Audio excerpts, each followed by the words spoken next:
金城外围建筑。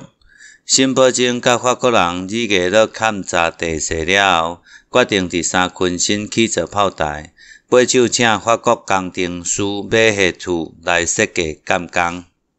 这个炮台是咱时前规模上较全的，外围有外河高，完整一轮，嘛号做护城河。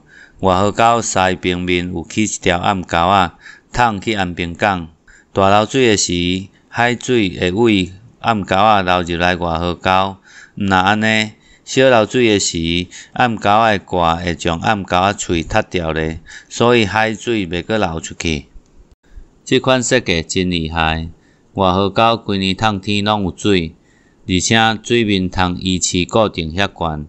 外河沟3.2公尺深。平常时水约略2.2公尺深，外河沟较矮的所在是12.9公尺宽，较宽的所在有9到19公尺宽。外河沟顶面有一条插板桥接去城门坑，这条插板桥挖城门坑迄边有一部分是吊桥，会当扭起来。吊桥扭起来了后，会当甲外口完全隔开。不过，吊桥已经改做红门土桥啊。无法度阁扭啊，因为安平西平面是海，所以伫炮台东平面的墙围顶面起一座磅空式的城门坑，成做炮台主要的出入口。这个城门有7公尺宽，6.2公尺悬，中城门坑有4公尺宽，上少21公尺遐深。城门坑外口迄面顶头有一块匾，写“液带金城”4字。清国光绪元年辛伯正刻名的，清国光绪元年是1875年。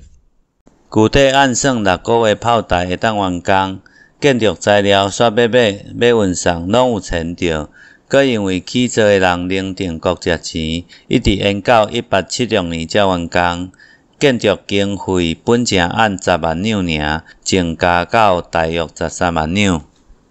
城门坑内底迄面嘛有一块匾，顶头写“万楼底条”，同款是清国光绪元年辛伯正刻名的。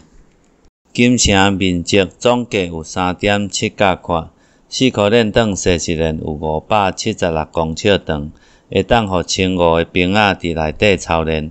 起好了后，伫清法战争甲老英福抗日战争的时，拢捌拍炮过。确实有护卫台湾的路用。